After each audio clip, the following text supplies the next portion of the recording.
2010, coinciding basically with the recession in Barcelona. I felt that London would give me more career opportunities. Just kind of moved down to London after university. I was probably a bit naive and I moved down without a job. Just for fun, to stay with, well, he was actually one of my old school friends. My intention was to come to London, to move to the place where there is labour, to move to the place where there is work, and then I'd find work once I got there. I moved here in London 6 years ago in 2008, initially to do my master's, and I think like lots of people who move to London, you wake up and 6 years goes by and you're still here. When I decided to come to live in London, I decided because a friend of mine, an Italian friend of mine, was actually living here, so I just moved in. And so since then I've been here. So very stable, very lucky. This house is really nice and so far quite affordable. There was probably an element of chance for me as well. I think that when I was moving back to London, I probably would have lived anywhere really. So we lived in, was it 4 flats? We lived in 4 flats in London, in 2.5 years. 2.5 years. Yeah. London has been a very different experience for me because back in Brazil I had lived in 2 houses in 28 years, and then ever since I came to London, we came to London. It was a year and a half in the first one, and then in the last year 3 different flats. So I think my situation is a bit unique. I've only lived in one place.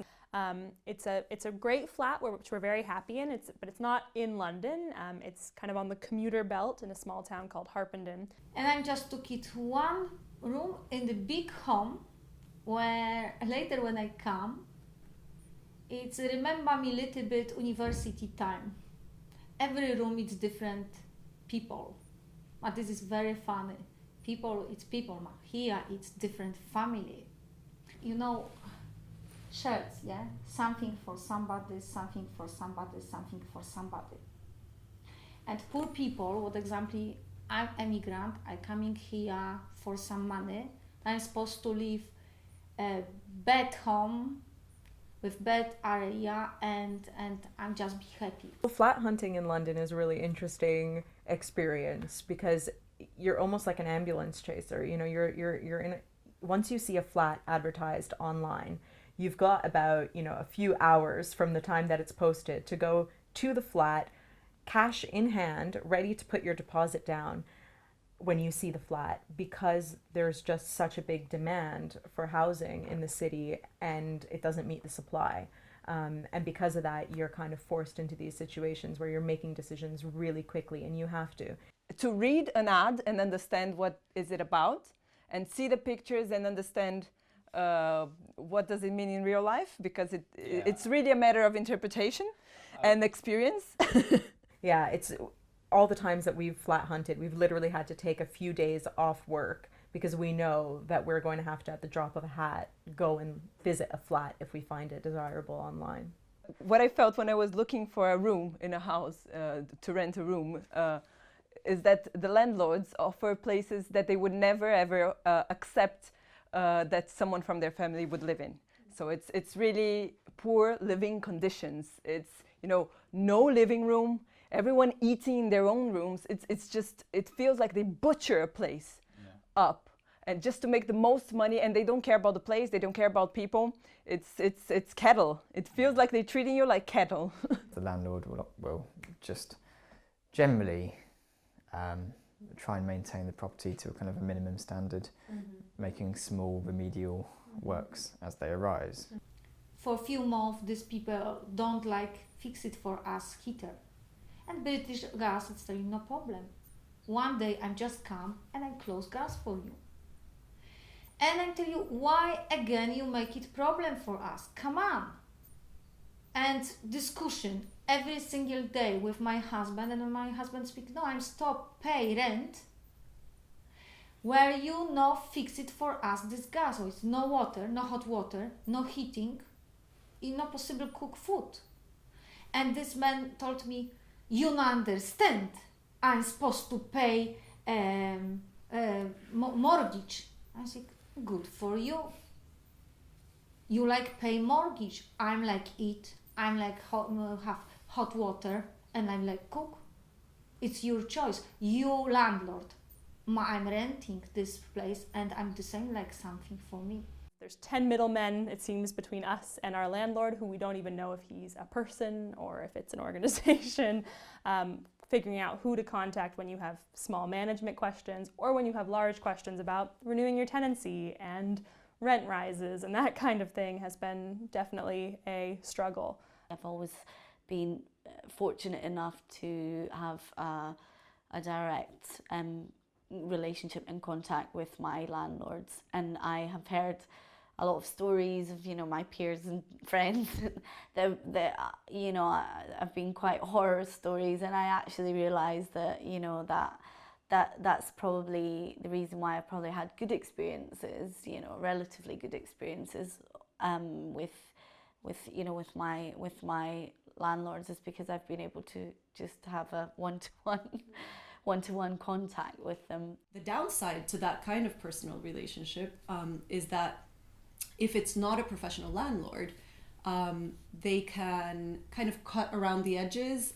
They can not do things that you ask from them, or they can do them very cheaply, or in our case, they can even ask us to do them together with them, right? So finding really kind of cheap ways rather than professional ways of dealing with situations. It becomes very difficult to get direct access to the landlords. So if you want to have a more human relationship, if you want to be able to appeal to their human side based on your personal situation, that's a very difficult thing to do if you have an estate agent in the middle. Something I was a bit upset about this one, I mean, because we did it through an estate agent, was that we essentially had to pay the estate agent something like £130 each, which seems like an enormous cost to me for doing nothing at all. What they essentially do is they kind of broker property, and I suppose their market role is to advertise property and try and sell property. The second function that estate agents do is they sell the property, so you get a tour around the property. That's actually a negative function that estate agents perform, which I would actually pay not to have. You know, they have a very aggressive kind of sales kind of stance. And then there's the kind of legal function which they perform, which is to use these kind of cookie cutter tenancy agreement molds just to act as a legal kind of middleman, almost adjudicating body. There's a lot of lots of agents pretending to be landlords. So they put an advert and you ask about the advert and they say, oh no, I don't have that house available. I forgot these are the two. That was just bait. An advert, just bait. There's so much of that. We kind of started spotting it, but even then sometimes you don't really know. But there's a mix. There's a mix, yeah. There's a mix. I mean, I think when you're renting a whole house, you can find more professionals involved. But even then, when we were looking for a house, but even when we were looking for a whole house, there were agents taking us to places that we would never request and saying that they matched our description, and then, you know, in the end saying the price which was not what we had agreed, and so actively wasting our time to make us desperate so we would agree to something. So it's the time pressure, because everyone knows how much you're spending to stay in London. I mean, we've had quite a nice experience with our current agents. We're through agents. I mean, just the fact that when we went to see this flat and I was ready to start arguing about the letting fee, because I find it really almost offensive that renters need to pay a fee because their agents are doing a service for the owner. I can imagine an owner paying a fee, but the fact that we're not getting a service from anyone. And his first answer right away when I started to bring up the topic was, he said, I think that's completely unethical. We don't charge anyone a fee. We've completed our 1-year contract and we've now approached a contract which is on a rolling basis. We were told, or advised rather, from our estate agent that if we had moved on to another more permanent contract, another year, then our rental price would have to be renegotiated and it would go up. So they suggested that we just move on to a rolling contract. Now, it does create like a little bit of, a lot of instability in some sense, or insecurity, because we can get kicked out with 2 months' notice now. So in all of the flats that we've lived, we've been evicted 2 or 3 times actually, with very short notice. because the landlords have the right to do that.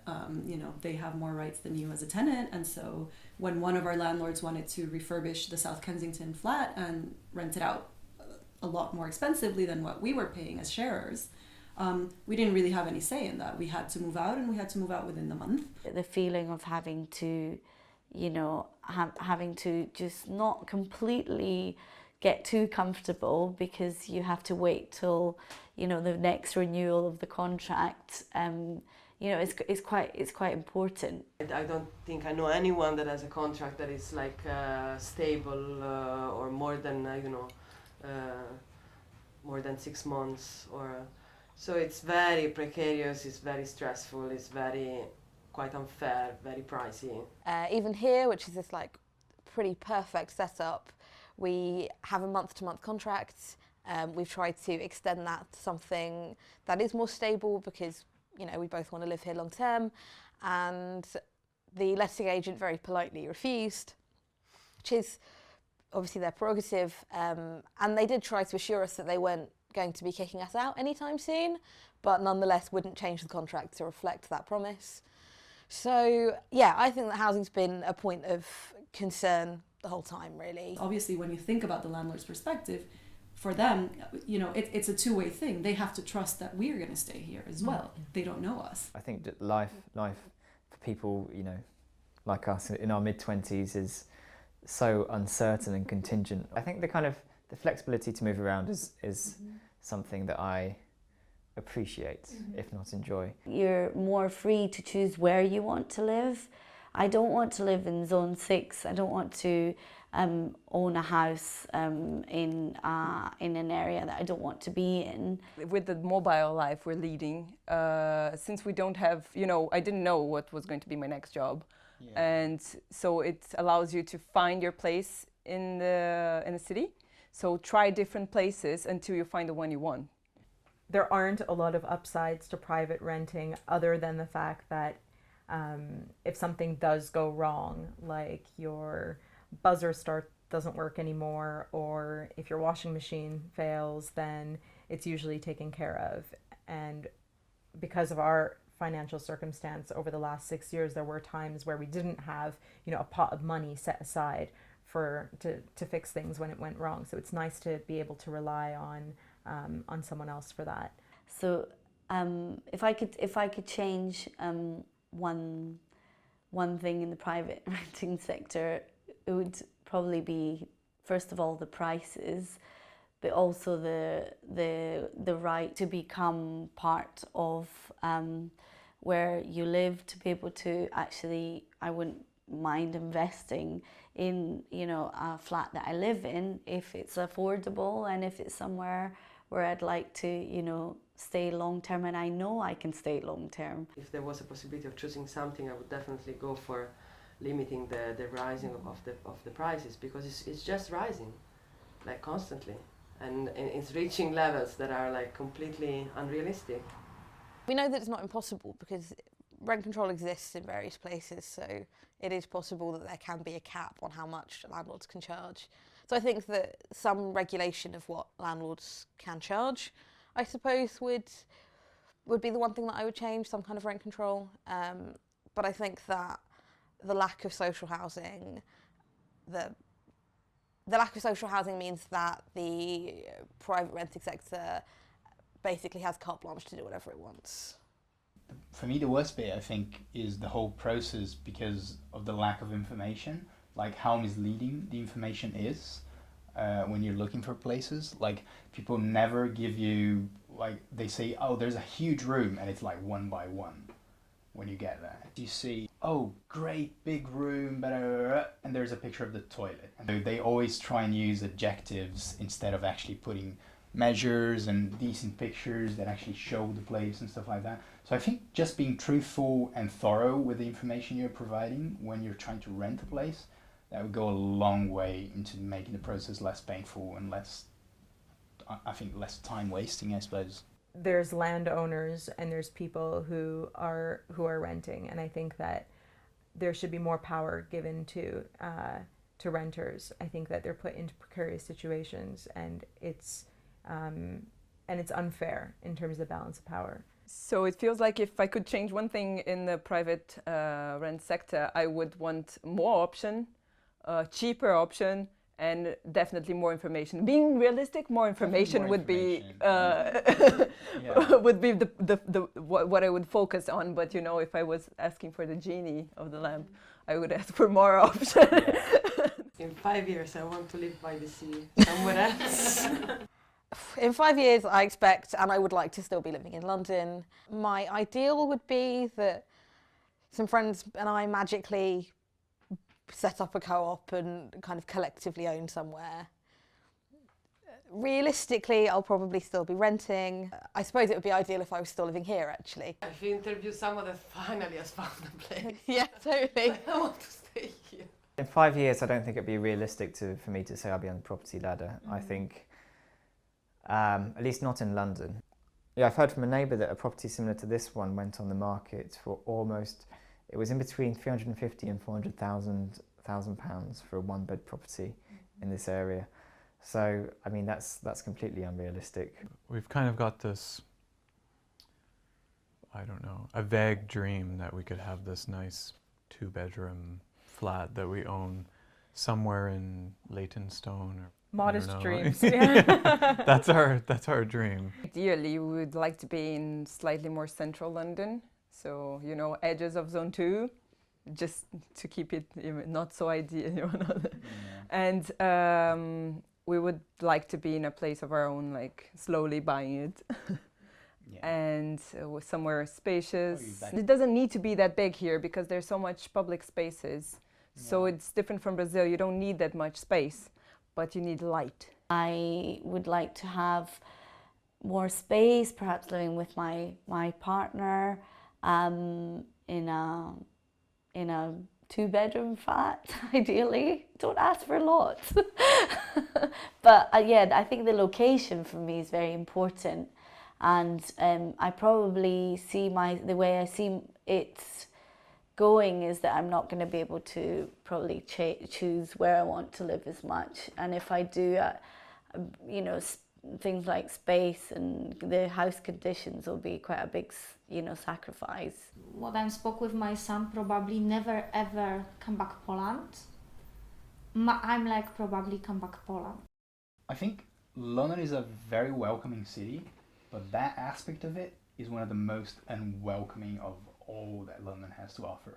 So it makes a counterpoint to how welcoming the city is and how much it's so cool to live in London. Everyone wants to, and that's why it's so expensive, no? And there's a lot of demand for these properties. People need places to live, and this demand is just going up. And I think that some people are offering solutions in terms of supply, but the issue is that the supply has to meet, you know, a full spectrum of demand, and that includes people who are on lower incomes and middle incomes as well. And I think that's where we need to start. And I don't think that's what's happening at the moment. And fortunately for Eric and I, who are both employed, we're not in those positions, but I do feel that there's a squeeze on especially people who are most vulnerable in this city, and that's a problem. And I think it's a problem of equity and fairness and equality as well.